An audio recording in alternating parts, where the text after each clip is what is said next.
Nós estamos aqui, né, trazendo mais uma vez um estudo, dessa vez gravado, um estudo que, né, pedido aí pelo pessoal, um estudo que é polêmico, um estudo que, né, traz discussão na Igreja do Senhor Jesus desde o seu início e até hoje, traz muita dúvida, e por isso a gente quer, né, dar uma contribuição para você com esse estudo.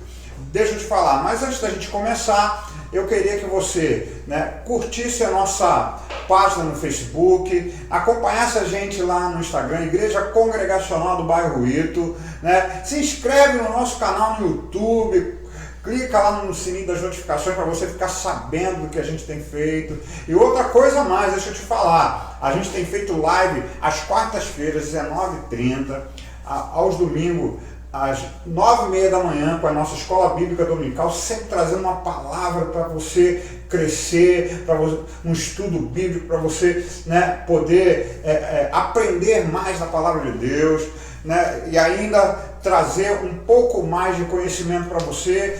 E à noite, às 19h30, no domingo, nós temos também a transmissão do nosso culto de louvor e adoração a Deus. É uma oportunidade a mais de você cultuar ao Senhor. Eu sou o pastor Alexandre Benin, estamos juntos e vamos começar então esse estudo que eu creio que vai edificar a tua vida. Hoje nós vamos falar de um tema, como eu te falei, um tema que há 2000 anos traz muita polêmica, muita dificuldade, mas ao mesmo tempo é um tema esclarecedor, que nós não podemos fugir desse tema, que é a questão do livre-arbítrio. Será que temos?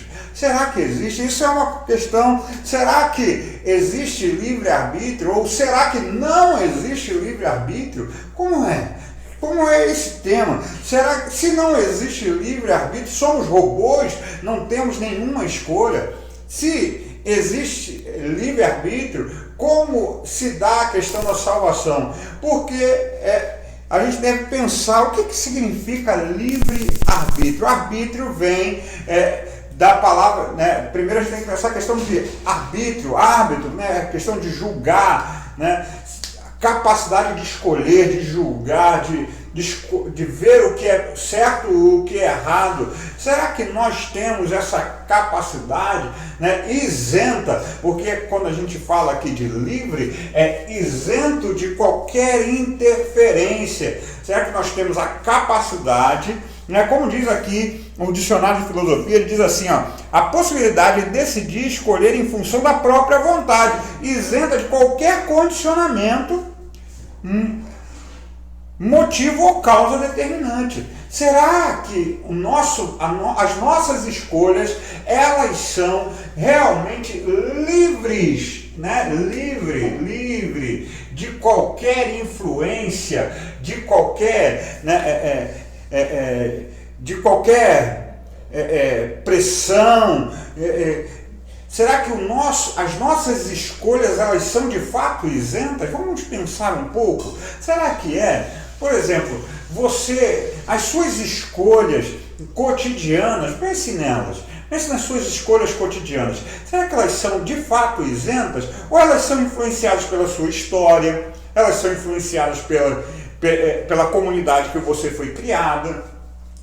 Será que elas são determinadas, né, ou pela cultura que você está inserida, né? Então, nossas escolhas, elas não são de fato sempre livres ou isentas, elas sempre vão ter algum impacto. Mas a gente não está falando aqui de qualquer escolha. A gente não está falando da escolha de quem eu vou casar, eu não estou falando da escolha da roupa que eu vou vestir, eu não estou falando do prato que eu vou comer. Não é esse tipo de escolha. É lógico, quando a gente está falando aqui do livre-arbítrio, a gente está falando do contexto de uma coisa chamada, ou de uma área da teologia chamada soterologia.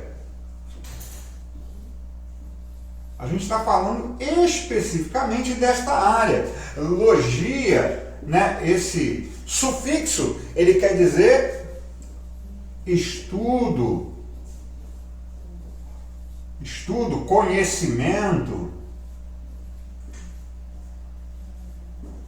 né? Geralmente a gente... E sotero, né? Que é relativo à salvação. Então a gente está falando da doutrina, do ramo teológico, do estudo da salvação. Então quando a gente fala dentro desse estudo, dentro desse ramo da soterologia, e a gente está falando de livre-arbítrio, lógico, a gente está falando do livre-arbítrio quanto à questão da salvação. Só que para pensar nisso, a gente tem que pensar em muitas outras coisas, num contexto ainda maior. De onde veio isso? Né? De como veio até nós toda essa carga que hoje ainda, né, traz tanta dificuldade, né, para alguns irmãos, né, nos nossos dias. Vamos pensar, né? Da onde vem essa dificuldade? Ela vem lá do início da igreja, né, da igreja cristã, aonde, né, os pais da igreja, né, Pelágio e Agostinho, eles já travavam esse debate, aonde Pelágio ele dizia que o homem era livre para escolher pecar, assim como ele era livre para escolher Deus. Ele era isento, ele não tinha nenhuma, ele não precisava de nenhuma influência para escolher a Deus. Enquanto Agostinho, biblicamente ele vai dizer que, né, ele vai contrapor essa ideia, ele vai dizer que o homem, ele não é livre para escolher Deus, porque as suas escolhas não são isentas. Com base em que Agostinho afirma isso? Com base no que diz, por exemplo, Romanos capítulo 3, versículo 23. Romanos 3, 23 vai dizer que todos pecaram, todos pecaram e destituídos estão da graça de Deus. Se todos pecaram, todos então estão contaminados pelo pecado. O próprio apóstolo Paulo vai falar da questão do pecado. Deixa eu pegar aqui. No capítulo 7, a partir do versículo 14, a partir do versículo 15, que ele vai dizer, porque nem mesmo compreendo o meu próprio modo de agir, pois não faço o que prefiro, o sim que detesto. Ora, se faço o que não quero, consinto com a lei que é boa. Neste caso, quem faz isso não sou eu, mas o pecado que habita em mim. Porque eu sei que em mim, isto é, na minha carne, não habita bem nenhum, pois o querer o bem está em mim, não porém o efetuá-lo, porque não faço o bem que prefiro, mas o mal que não quero, esse faço. Mas se eu faço o que não quero, já não sou eu quem faço, e sim o pecado que habita em mim. Então, com base nisso e outros textos, dizendo, por exemplo, que nós, por natureza, éramos filhos da ira, e outros textos mais, Agostinho vai afirmar que o homem não tem a capacidade, né, de escolher Deus por natureza. Ou seja, o homem em si, sem uma influência do Espírito de Deus, ele não é capaz de escolher não pecar. Né? Nós, por impulso, como nós vemos nesse texto de Romanos capítulo 7, nós somos impulsionados a escolher o mal. Por quê? Porque a nossa natureza pecaminosa ainda continua em nós. E aí a história da igreja, ela continua a desenrolar. E aí a gente vai ter outros fatores, mas eu queria ir direto para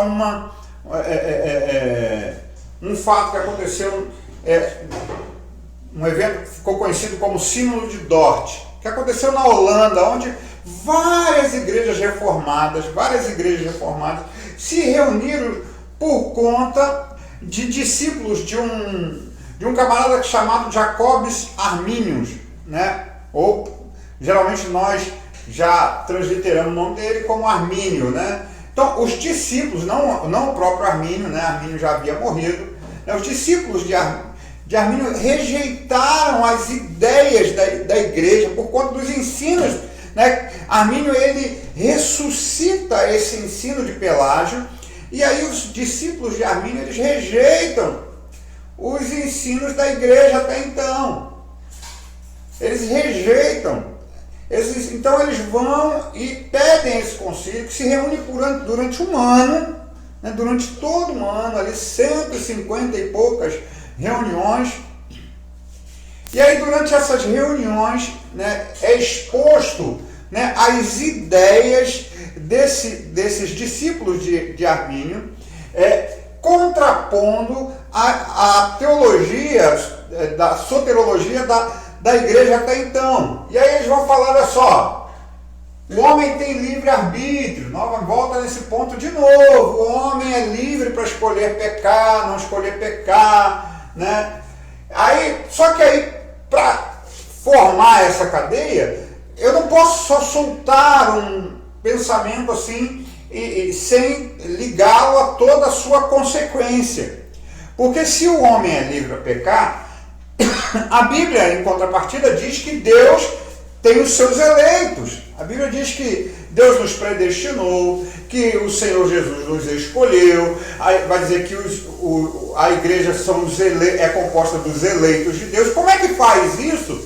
Se o homem tem livre-arbítrio, então eles vão dizer que existe uma eleição condicional, que Deus, pela sua pré-ciência, né, pelo seu pré-conhecimento, ele elegeu aqueles que iriam escolhê-lo, né? Então, essa ideia do arminianismo, ela vai dizer o seguinte, que Deus escolhe, né, aqueles, Deus elege aqueles que iriam escolher, que iriam ter fé nele. Então, terceiro ponto, que eles, então, continua essa questão. Aí eles vão pensar, olha só, se Deus,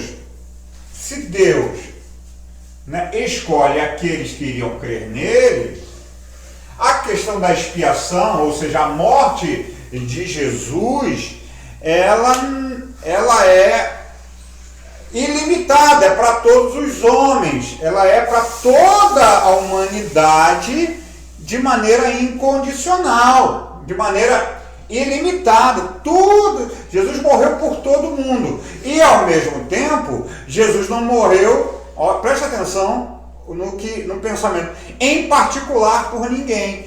Ele morreu por todos, mas em particular Jesus não teria morrido por ninguém. Ou seja, se ninguém escolhesse a Jesus, né, se ninguém tivesse escolhido a Jesus, né, Jesus não teria morrido por ninguém. Ou isso é o pensamento aí do arminianismo, né? Ou seja, dos discípulos de Armínio.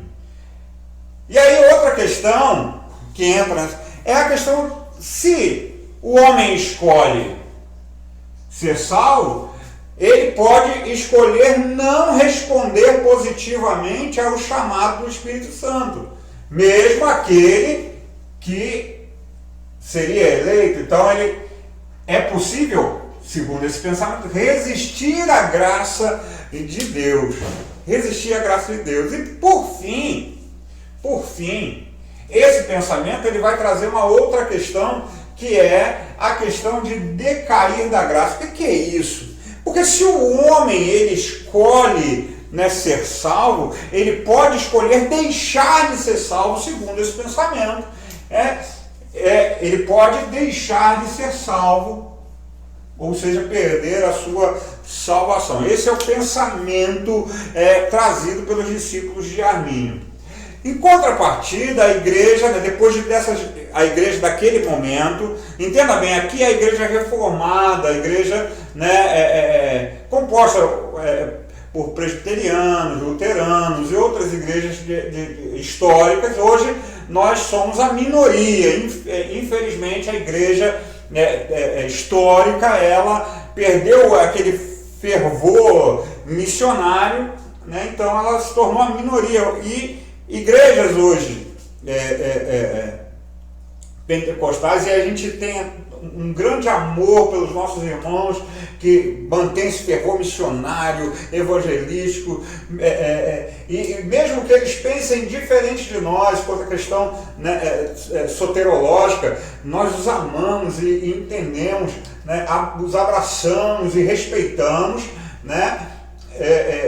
Hoje são a maioria, mas não quer dizer que, sendo a maioria, que a sua doutrina esteja de acordo com o que a Bíblia expõe de maneira muito clara. E aí a igreja daquele momento, né, a igreja reformada, ela vai nos mostrar.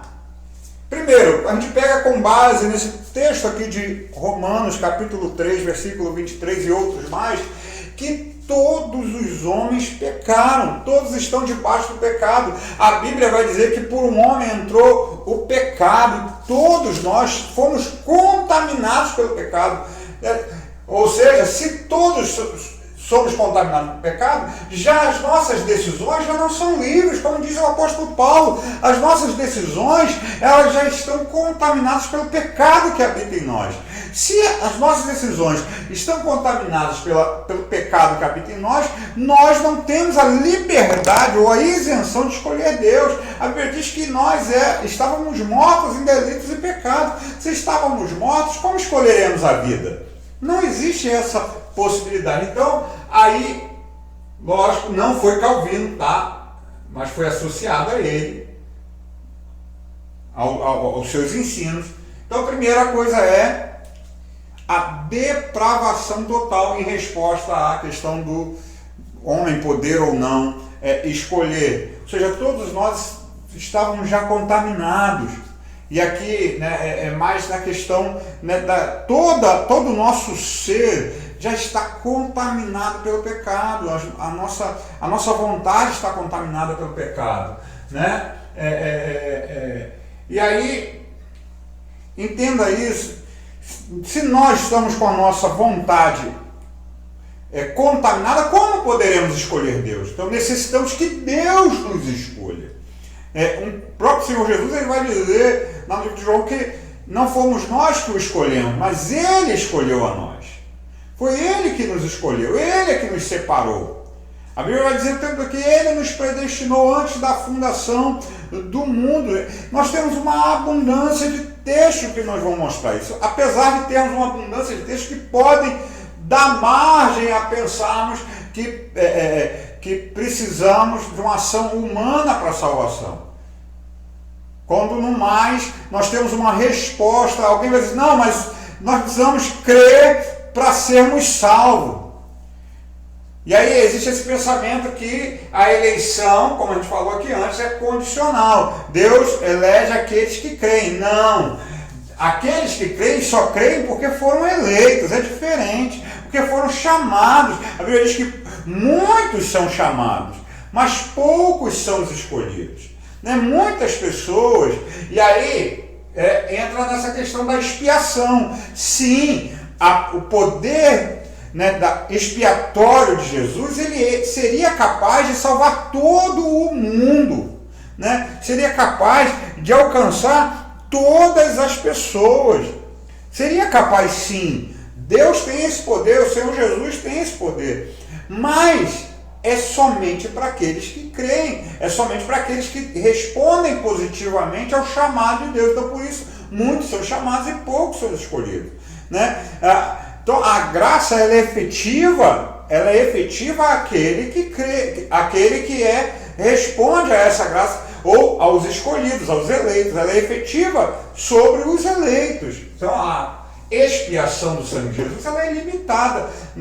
O perdão é para os eleitos.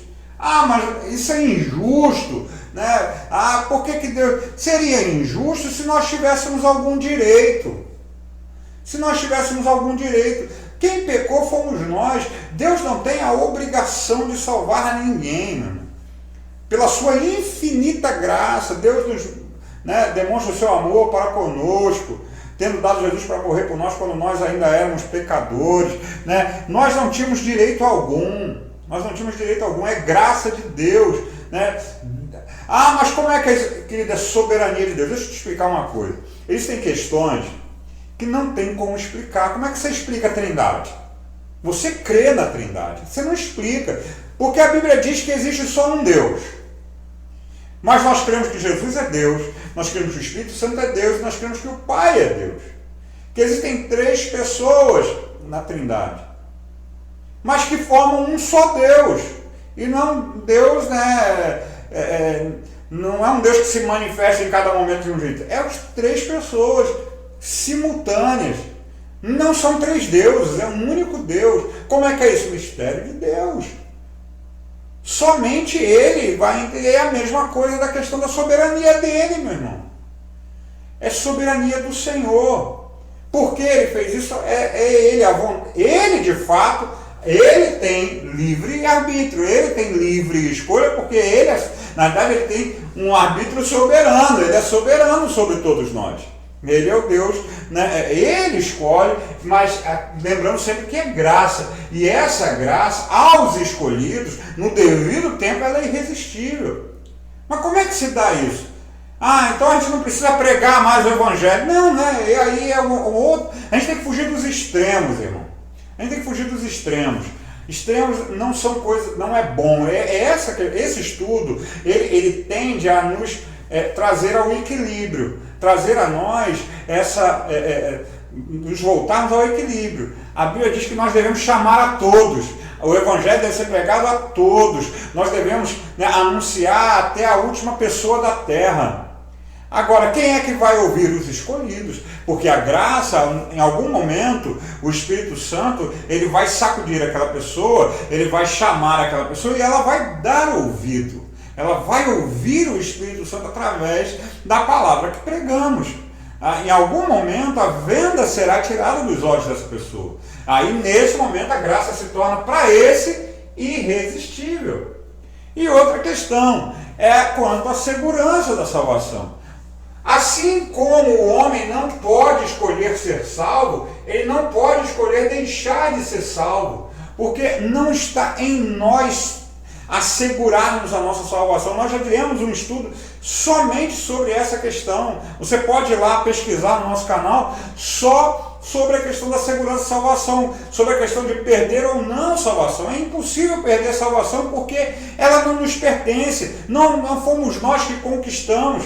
Se nós, de fato, entendêssemos que nós escolhemos ser salvos, aí sim, nós poderíamos escolher deixar de ser salvos. Mas como nós não nos escolhemos, foi Deus que nos escolheu, foi Ele quem nos separou, foi Ele quem nos chamou, foi Ele que gerou fé em nós, foi Ele que fez todo o ato de salvação, nós não podemos, porque nós fomos dados a Jesus pelo Pai. E Ele diz lá no livro de João, que aquele que o Pai dá a Ele, de maneira nenhuma Ele lançará fora, porque aquilo que o Pai dá a Ele é precioso.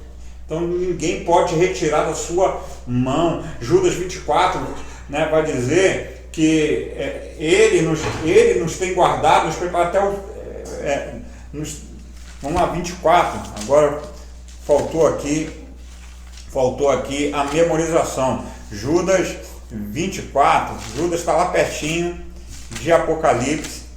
Judas só tem um capítulo. Judas 24, ora aquele que é poderoso para vos guardar de tropeço e para vos apresentar com exultação imaculado diante da sua glória. Então, ele está dizendo aqui, olha, aquele que é capaz de guardar você, ele vai guardar. Aquele que começou a boa obra, ele é poderoso para completá-la, meu querido, para terminar a obra. Então, é essa a questão. Mas o nosso tema, então, eu quis apresentar todo esse arcabouço aqui para a gente falar unicamente de livre-arbítrio. Então a gente pensando nessa questão da escolha, vamos lá. Vamos pensar um pouco sobre essa questão. Nós falamos aqui de tudo isso. Vamos pensar um pouco sobre essa questão do livre-arbítrio, da livre isenção de escolha, na questão soterológica. Vamos pensar um pouco nisso, se de fato temos essa liberdade. Eu quero traçar aqui um plano para você.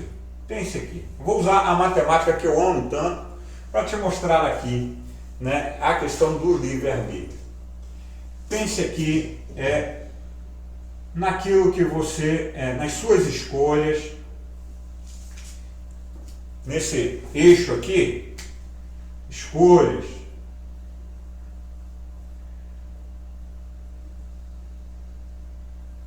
Escolhas, naquilo, e situações. Vamos pensar aqui. Essas duas hipóteses, né, que de fato, né, elas influenciam.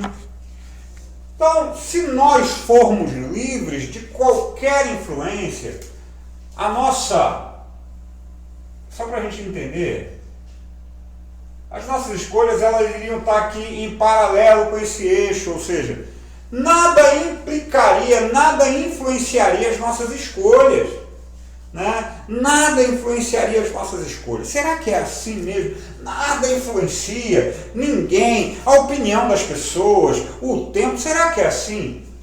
Mas também existe também uma outra questão que é, né, o pensamento de algumas pessoas chamado pensamento fatalista, né? Será, né, pensamento fatalista, ele diz que as situações, entenda bem, até mesmo na questão soterológica, a gente não é fatalista, meu irmão. Existe a sua responsabilidade, existe a minha responsabilidade. Deus, existem consequências do pecado, existem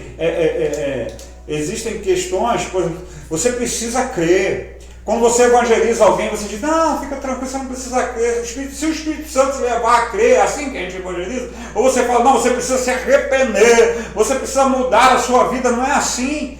Assim é a questão do desenvolvimento também da nossa salvação. Nós cremos, Jesus fala no nosso coração, o Espírito Santo fala conosco, mas nós precisamos a cada dia andar em direção a Jesus. Lógico, a escolha, né, para a salvação é Jesus nos chamando para Ele, é uma escolha, né, soberana de Deus, mas o dia a dia de desenvolver a nossa salvação, de andar com Deus, é uma responsabilidade nossa. Então não é uma questão fatalista que só leva em conta as situações, nós fomos, né, deixa a vida me levar, não é bem assim. Então é algo mais ou menos que vem, né, aqui traçando no meio disso aí uma parábola, que é assim, ó, vai influenciar as situações, as circunstâncias, as minhas escolhas, as minhas responsabilidades. Então o arbítrio, ou seja, as minhas escolhas, as minhas decisões, a minha vida, ela é mais ou menos isso, né? O gráfico ele desenvolve mais ou menos aqui assim, existem, né, e é sinuoso, né? Tem dia que eu estou bem, tem dia que não está legal, e assim a gente vai caminhando até o dia que o Senhor nos chamar. É isso, é essa a questão que a gente deve levar em conta, né, quanto à questão das escolhas. Aonde eu estou querendo chegar? Sim, para a salvação, nós somos escolhidos por Deus. Nós somos chamados por Deus, e quando chamados, né, ouvimos a voz de Deus, que fala aos nossos corações, e aí Ele tira as vendas dos nossos olhos, e aí nós nos aproximamos a Ele. Mas o dia a dia, né, aí nós temos as nossas responsabilidades. Você é responsável. Por mais que as suas escolhas, mesmo as diárias, elas não sejam 100% isentas, porque não existe escolha isenta. Não existe livre-arbítrio no sentido de escolha isenta. Mas você, aí eu queria usar até um termo do pastor Augusto Nicodemos, tomar a liberdade de usar um termo que você pode não ter livre-arbítrio, mas você é um livre agente. Que é isso? Você pode não ter um total livre-arbítrio, mas você é um livre agente. O que isso significa? Você tem responsabilidade sobre as suas ações. A esposa ou o esposo que você escolheu, foi você que escolheu, por isso você tem responsabilidade com o seu casamento. Você tem responsabilidade com o teu trabalho, porque foi a carreira que você escolheu no decorrer da sua vida, né? Você tem responsabilidade com todas as escolhas que você faz. Então, você é um livre agente, por mais que essas escolhas elas sejam influenciadas por muitas coisas. Por exemplo, você tem responsabilidade, eu não consigo emagrecer, não sei o que, lógico, você come, né? Você escolhe comer mais do que deveria, você vai engordar ou não vai perder peso. Você tem, e com isso, sendo responsável da sua escolha, você vai colher as consequências da sua escolha. É isso que essa ideia de livre agente, ou seja, de agente responsável pelas escolhas do dia a dia, nós somos. Então, essas ideias, eu queria então aqui terminar com esse pensamento. Nós podemos não ter um livre arbítrio, no sentido de uma escolha sem a influência, totalmente isenta de qualquer influência que seja. Ou seja, a nossa escolha em relação a Deus, ela é influenciada pelo Espírito Santo de Deus. A nossa escolha a pecar, ela é influenciada pelo pecado, pela velha natureza que ainda está em nós. Então, o homem, por sua natureza, escolhe o que é mal. As nossas escolhas do dia a dia, elas são influenciadas pela nossa cultura, pelos nossos gostos, pela moda, pela sociedade, pela família, pelo ambiente que nós somos criados. Então, esse é o peso das nossas escolhas. E aí, eu queria que nós pensássemos a doutrina de salvação, predestinação, conhece todo esse arcabouço, né? Predestinação, graça irresistível, expiação ilimitada, todo esse arcabouço desse pensamento soterológico da Igreja Reformada e o livre-arbítrio, eles não são de fato antagônicos. Eles andam paralelos, irmão. Porque a gente olha para a Bíblia e diz que nós somos responsáveis pelas nossas escolhas. Nós também olhamos para a Bíblia que diz que Deus nos escolhe e é soberano. Então isso vai andar em paralelo. Até um dia, lá na glória, né, como eu te falei, assim como a questão da Trindade, assim como a natureza de Jesus e muitas outras questões da criação do universo, por que Deus criou o universo da forma que é, por que tantas espécies, animais, vegetais, por que tantas coisas não nos são explicadas de maneira que Deus não se preocupou em nos explicar. São coisas que pertencem somente a Deus, pertencem somente a Ele. Nós só, se assim for, se dá vontade soberana de Deus, só iremos saber dessas questões de glória, assim como essa questão. Espero que esse estudo ele possa ter clareado você, ou então pelo menos aguçado a tua curiosidade a estudar mais, a buscar mais da Bíblia, a buscar mais. E aí eu te peço, continua no nosso canal, continua aí acompanhando todos os vídeos que a gente for colocar, os estudos, acompanha aí. Sempre vai ter alguma coisa legal que vai te abençoar, que vai trazer um conhecimento novo para você. E aí até lá, fica com a gente, assiste as nossas lives, que Deus te abençoe, em nome de Jesus. Amém.